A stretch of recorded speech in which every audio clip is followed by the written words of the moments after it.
including, of course, allegations about his wife's non-dom status and that he was in possession of a green card. Let's talk more about this with Joe Twyman. He's the co-founder of Delta Poll and joins us down the line. Joe, good afternoon to you. Again, just giving a sense of an historical sense there. Christian was saying that chancellors have been through a hell of a lot worse than this.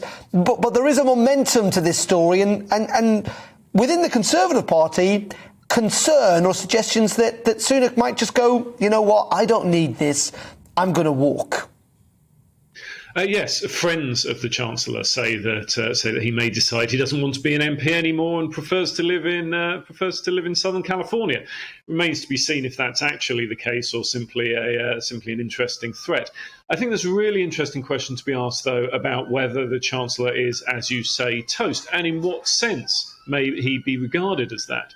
You could talk about whether his position as Chancellor of the Exchequer is under threat. I think that's probably unlikely, given the circumstances around the cost of living crisis and the absence of any obvious alternative to replace him, and his position around the pandemic and furlough and everything else from that, and the benefits that were gained from that. But there is a question about whether he is as popular as he once was, and the answer to that is most definitely not.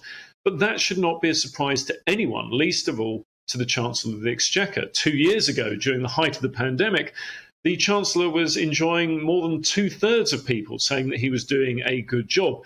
But all most people knew about him at that stage was that he was handing out money as part of furlough, as part of Eat Out to Help Out and various other initiatives, but wasn't actually known for anything beyond that. It was inevitable that once the pandemic started to come to an end, once we transitioned back to normal times, there was going to be pain down the track, and that he would be at least to some degree held responsible for that. When you then throw in the issues around his own personal wealth and that of his family and his wife, it paints a very difficult picture for Rishi Sunak, and so it's no surprise to me at all that he's suffering in the polls as a result of that.